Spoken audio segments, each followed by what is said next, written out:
I want to chat a bit around a few things that I've observed that has worked in my market, in Nigeria and in Africa, and some of the things that that hasn't worked.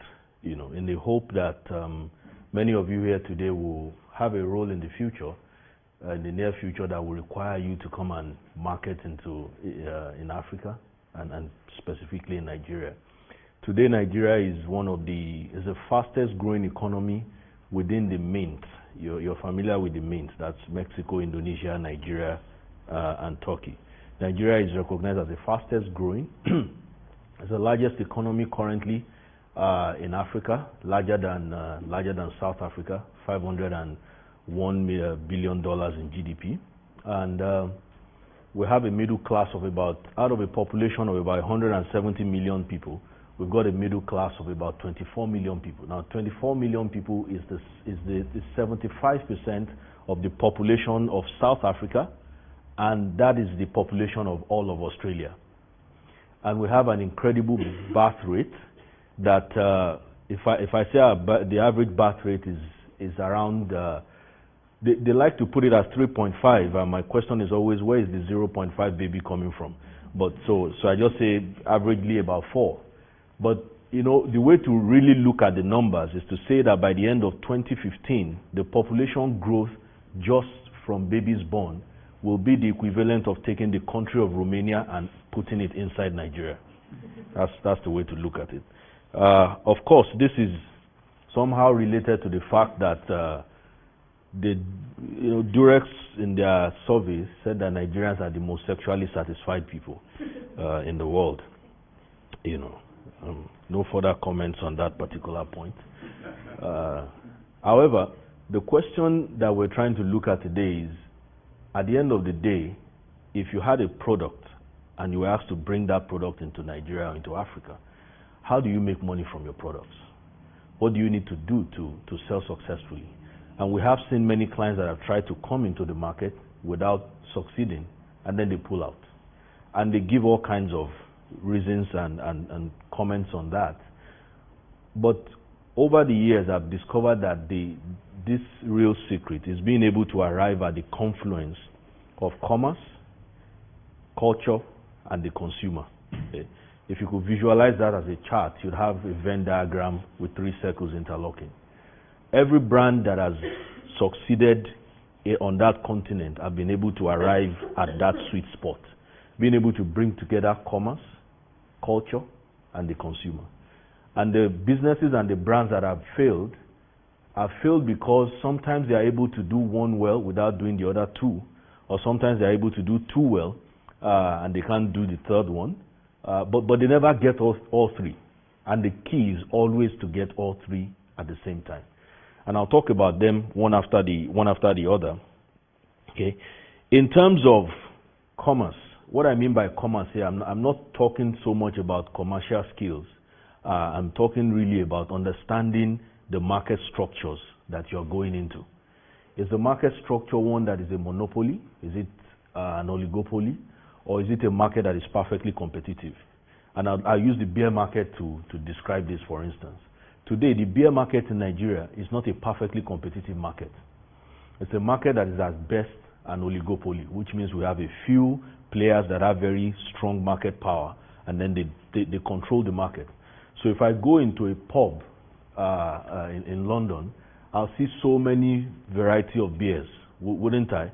I'll see more than 20 to 25 brands, and then you've got the draft beers over there. I can open a tap and all of that. If you come to a bar in Nigeria, you will not see the taps, first of all. And then what you see is that you see just about a few brands of beer, and the players that dominated, the big players that run the market, it's Nigerian Breweries, which is a wholly owned subsidiary of Heineken, and then you've got Diageo through the Guinness business. And almost every beer, there's a top player anyway, but they are not as strong. Almost every beer brand that you drink in Nigeria comes from these 2 or 3 players. So that's a market that is not a perfectly competitive market. Okay? The spectrum of brands available to appeal to the palate of the consumers in there is not broad. Now, if you have that kind of market from a commercial point of view, and you wanted to take a beer brand into that market, you have to worry about that structure. Because one of the things you'll have to do in terms of assessing your market structure, you'll have to take the C star index. If you've done some macroeconomics, you'll understand this. Or you take your HHI index, to give you an idea of where the market power, how the market power is distributed within that market. Now, if you come into that kind of market from a commercial point of view, you have to be concerned about that structure, because in a structure like that, collusion is possible. If you have 2 to 3 strong players controlling any market, they can decide, they can change pricing as they will. Okay? They can decide on products, they can raise entry barriers very significantly and make it difficult for anybody else to enter into that market. Now, the moment that comes in, the first thing you need to worry about is not the superiority of your brand proposition. You haven't gotten to that yet. You have to first be able to enter the market, first of all. And then the question will be, if you have that kind of market, how do you break into that market? You break into that market typically by influencing government policies. Because whenever you see a market like that anywhere in the world, it's typically because there is some government policies involved that is allowing that structure to exist. Okay? So one of the things that is done in the US is that according to the US antitrust laws, if you have a market that by commercial structure, the HHI index is above 2000 or 2.0 by factor, you typically have that in an industry where there are about 3 to 4 very strong players controlling about 80% of the market share. What typically happens according to US antitrust laws is that they will begin to discourage mergers and acquisitions within that particular structure, because any of the 2 players can decide to merge with the other ones, isn't that so? And suddenly they become more powerful and they dominate the entire market. And so the laws of marketing won't come into play at that point. Okay? Now, if you're going to come into a market like that, you have to find your way first to the government and find a way to get the government to create policies that would diffuse the power within that market so that you can come in with your brand or with your product as a player. It has another flip side. The flip side to it as well is that you can actually use that. If it's in a market that really is not, the country is not too developed in terms of their economic policies, you can actually come and control the market. So a good example is MTN South Africa is the #1 telecommunications provider in Nigeria. And what they basically did was when they looked at the Nigerian market, nobody wanted to go there. Because it looked like the price of mobile phones was too high for Nigerians to afford, and so on and so forth. It's a mistake that a lot of people have regretted since then, because there was a fundamental cultural insight, and I'll talk about that in a minute, which is that Nigerians talk a lot. It's the reason I'm looking at my notes, so that I don't talk too much. I stick to the notes, But MTN understood that, so they came in, and what they did was that they paid such a high licensing fee to the government that one of the things they got the government to do was to put in a policy that made it very difficult for any other player to come in. And within their first year, they made back all their investments within the first year. Okay? And there was one year within their second or third year, the total profit after tax made by MTN was more than the entire profit after tax made by all the banks in Nigeria put together. Simply because Nigerians talk a lot. They don't save a lot, but they talk a lot. So anyways. So they did that. They influenced government policy and used that to create a market structure that's very difficult for anybody to come there. And so you have like about 3-4 strong players, and they are the guys running the market, and that has a lot of implications for their market. What basically now happens is, because also the average Nigerian uses about 2 mobile lines simultaneously, the battle is against each other. They are always fighting each other.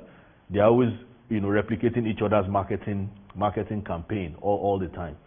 So understanding that structure, what is going on there, is very, very important. Now, the second thing that you also need to understand as very key is culture. There are serious cultural nuances, and I've seen so many experienced marketers ignore this in my career, and it's very painful. It can be very painful, you know. I remember I was at Cannes, and the global marketing director for some big multinational brand in Nigeria, they aren't doing so well right now, got up on stage and he said that, there's no point doing anything with mobile in Nigeria, because when it comes to mobile, Nigeria is a dark continent and nobody goes there. And I walked up to him after. I said, you know, you are wrong, by the way.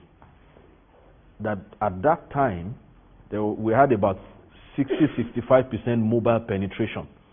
And I told him that then our population was 160 million. I said 160 million people, 65% of them have a mobile line. We are not a dark continent. When you're a dark country, when it comes to mobile. He said, yeah, it's not, you know, and then we had this argument and all that. So after a while I looked and said, this guy doesn't know anything. I didn't tell him that bit, by the way. And then a year and a half later, their business began to fail.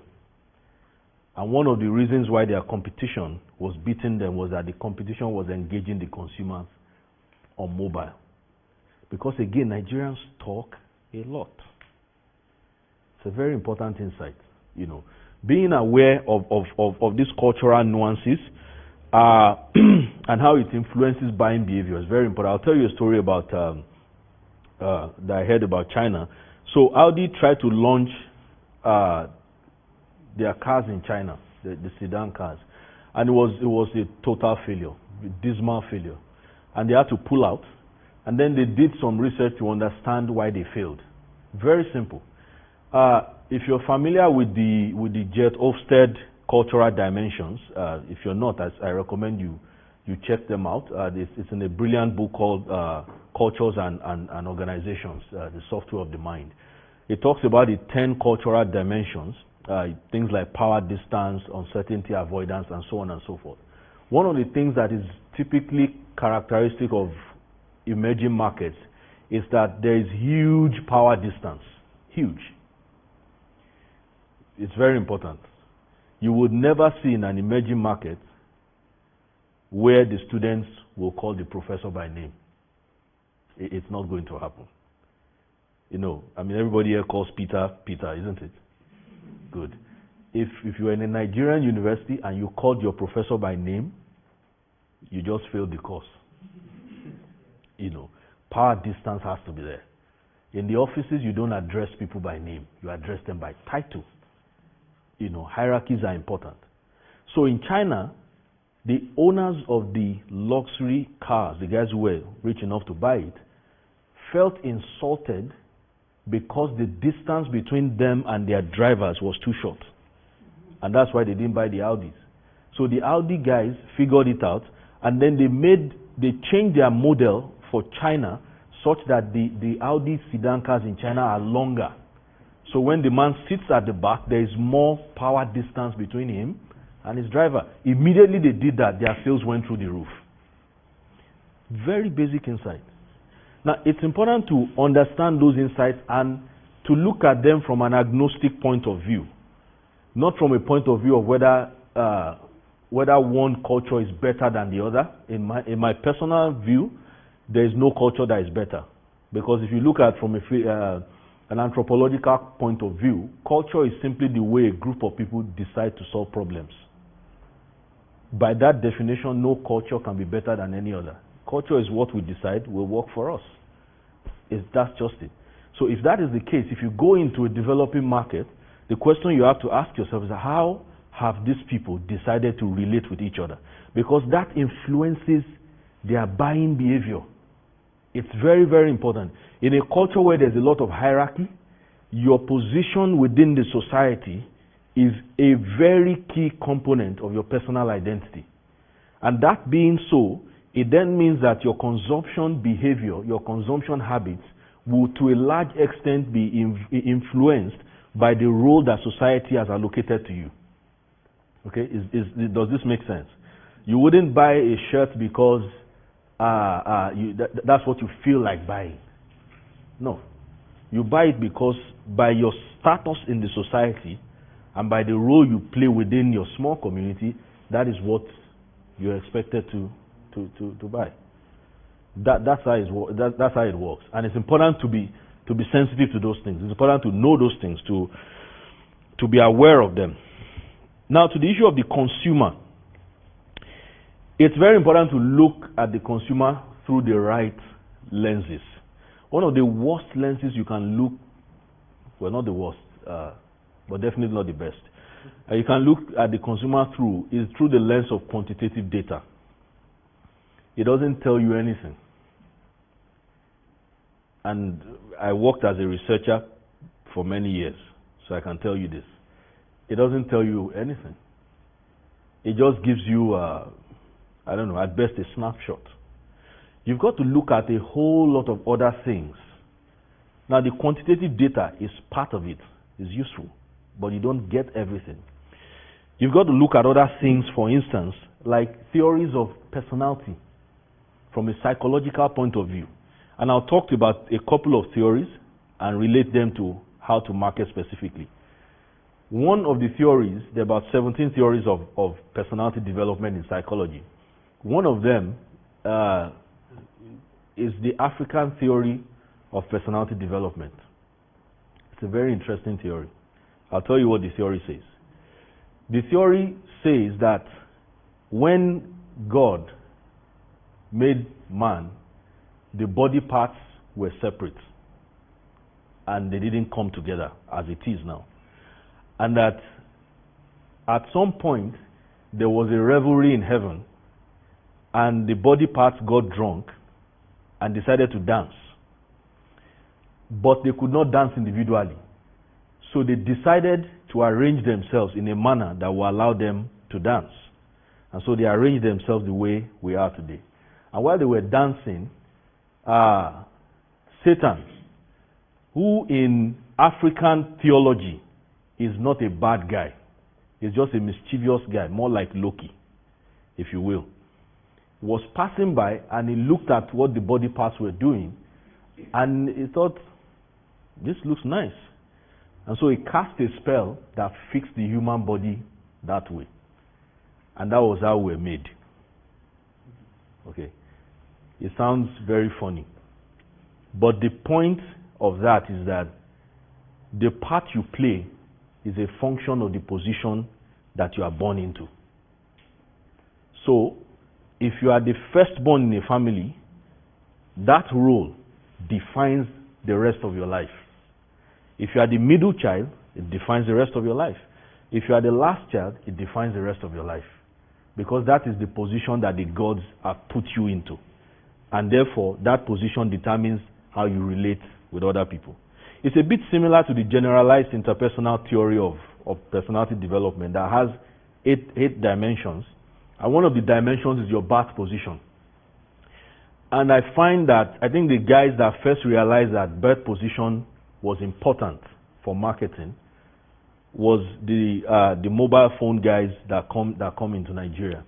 So in most other markets, when you have the high-end phones, if you were to position or segment your product portfolio, you would say that, and you are a handheld device manufacturer, you would say that the phones below $100 will be for people in the lower class, isn't it?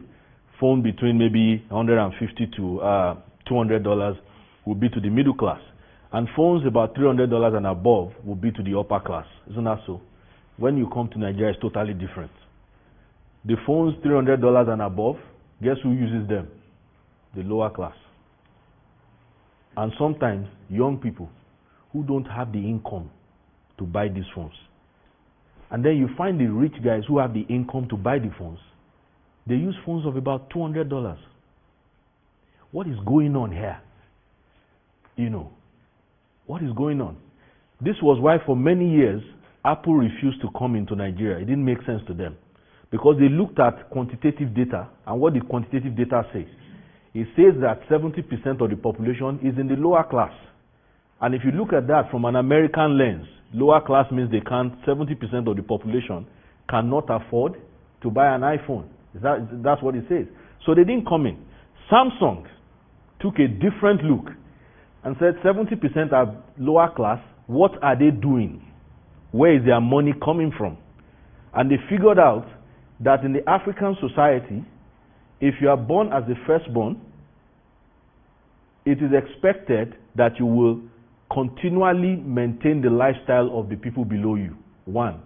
2, because we have a proverb that says if you want to travel fast, you travel alone. If you want to travel far, you travel together.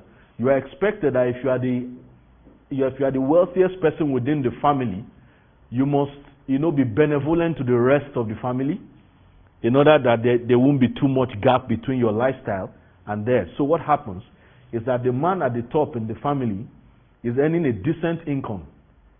He has about 3 brothers. Let's pick one of them, the last born. The last born is in the university. He's standing there. He's got an elder brother who is maybe, I don't know, a rich guy somewhere. He's got an uncle somewhere who is also a rich guy. And he's got an auntie who is a rich guy. This guy, by African culture, has 3 sources of income. 4, in fact. Number 1 is parents. Number 2 is brother. Number 3 is uncle. Number 4 is auntie. So what happens? This guy goes home and tells his parents that he needs a mobile phone. Parents say, okay, I can only afford $100. He says, fine, I'll manage it. He takes it, goes to meet the brother, I need a phone.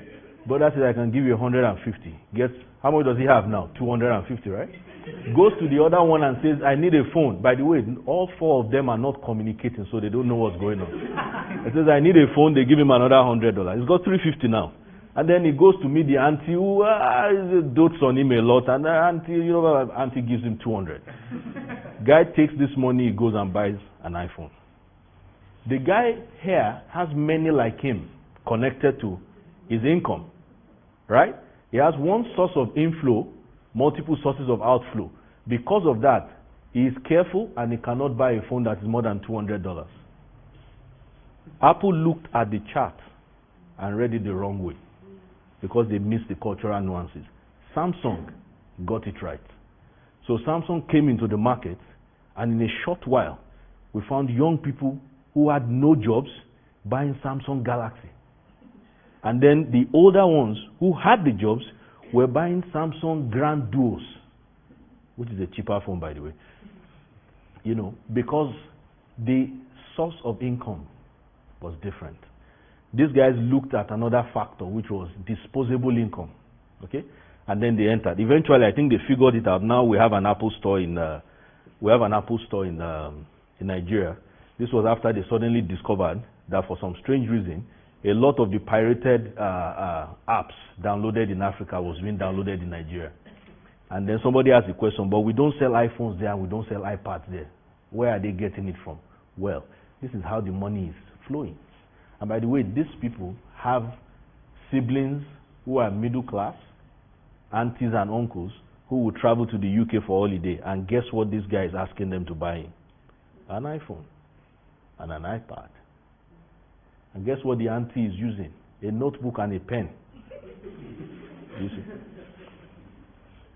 These are the nuances that it's important to understand about the consumer. And then be able to bring all 3 together. What does the market look like commercially in terms of the market structure, how it is organized? What does the entry barrier, what does it look like? What is sustaining the entry barrier? What's holding it?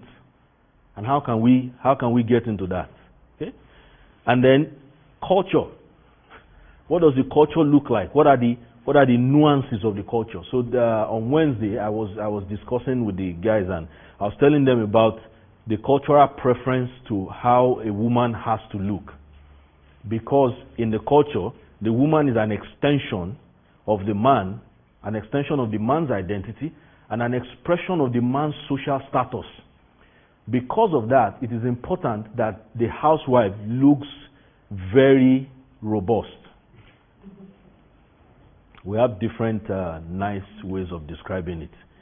But the opposite of slim. Okay. It is important because if you're married and your wife has given birth to 3 children and she's looking slim, you are a wicked man. You are not taking good care of your wife. Your wife is not eating well. But if your wife is looking robust, then you can go to the family meeting and say, have you seen my wife lately? No. So, totally different culture.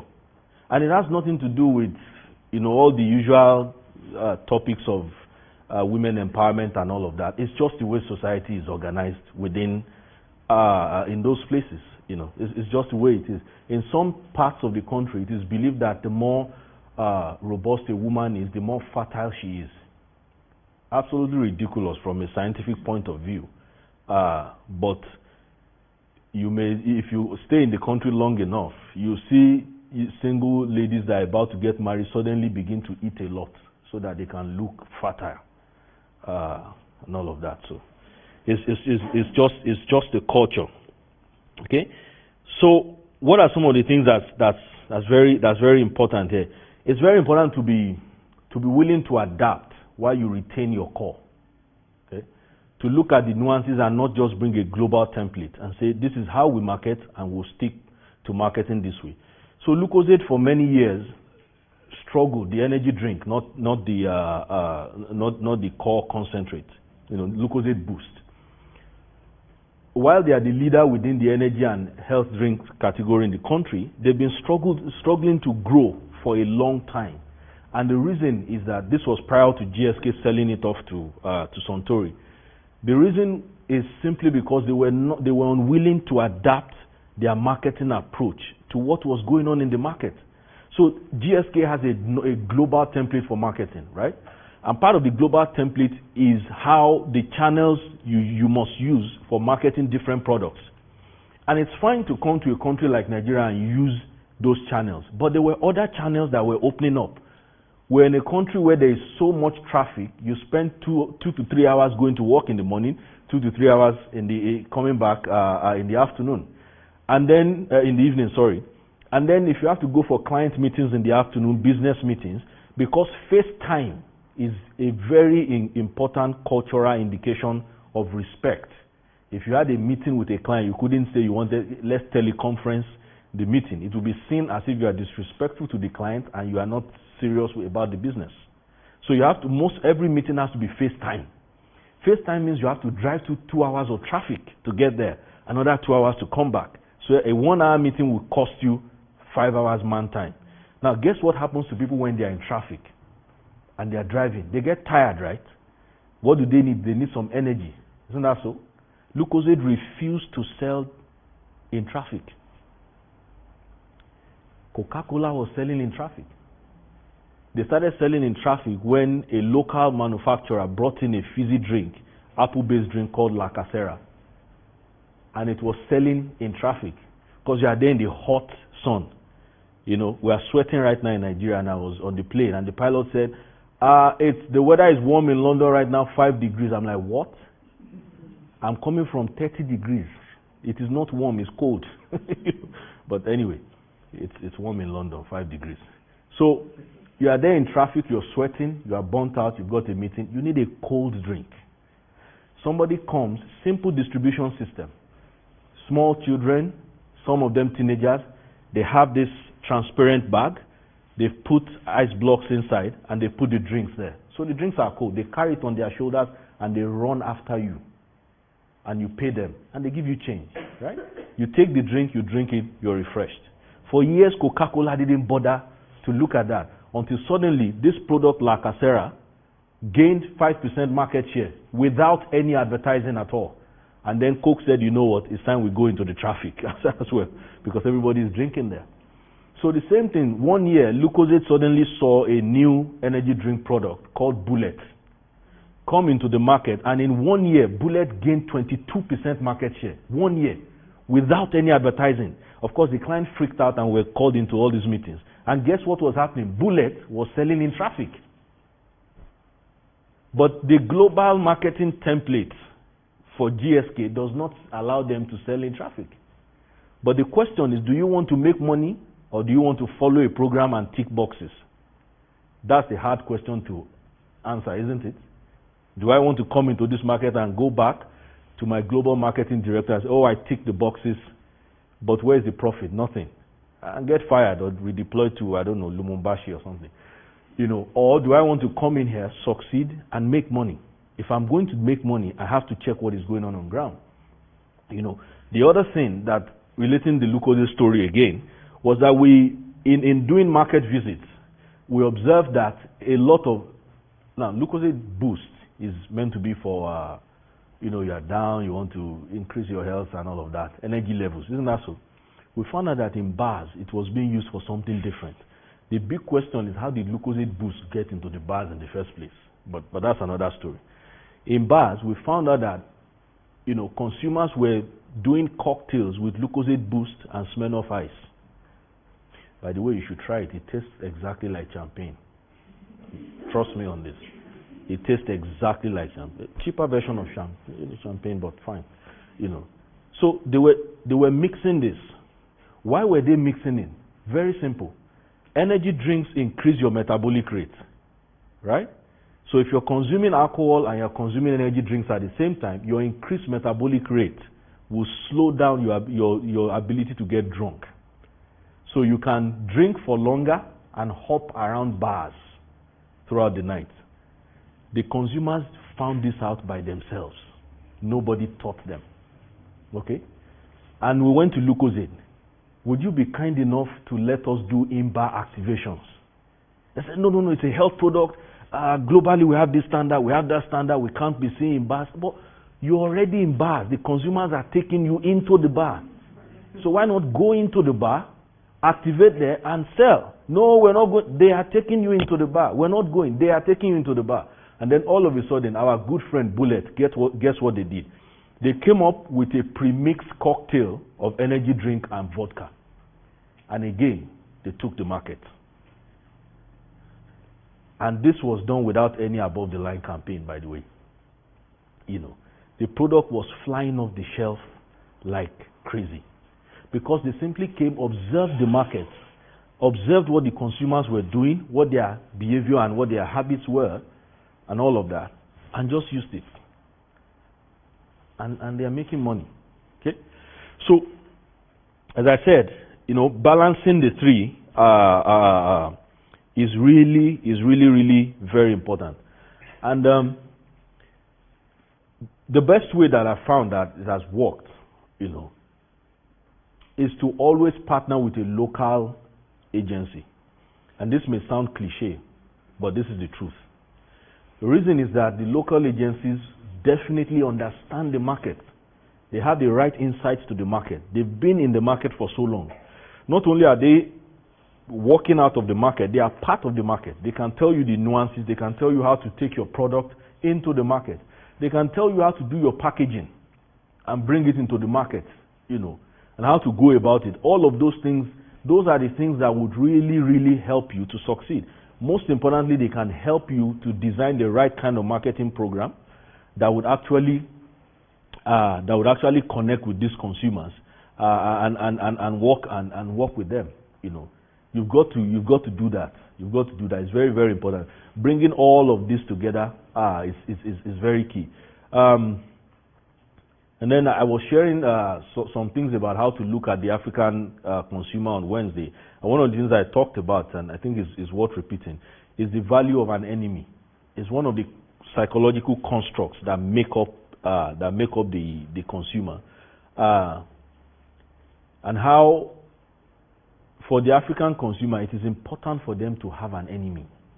Achievement is defined by your ability to overcome the barriers that have been placed in front of you by your enemy. You don't want to become a musical star because you have a gift for singing. You want to become a musical star because your uncle said you can never sing. So the point is you are doing it to prove him wrong. It's very simple. And it's something that actually can be useful in marketing. Because if you understand the enemies of your target audience or your target consumer, then all you need to do is to position your product as the enemy of their enemy, which means the product is their friend. It's just it's just that simple. Remember that the best way to look at culture is to take an agnostic view. It's what people decide that this is how they want to live their life. It works for them. It doesn't matter whether it's better than my culture or not. That's not relevant. What's relevant is, how do I make money in this market? How do I go into this space and get them to buy my product? Okay? What do I need to do? What languages do I need to speak?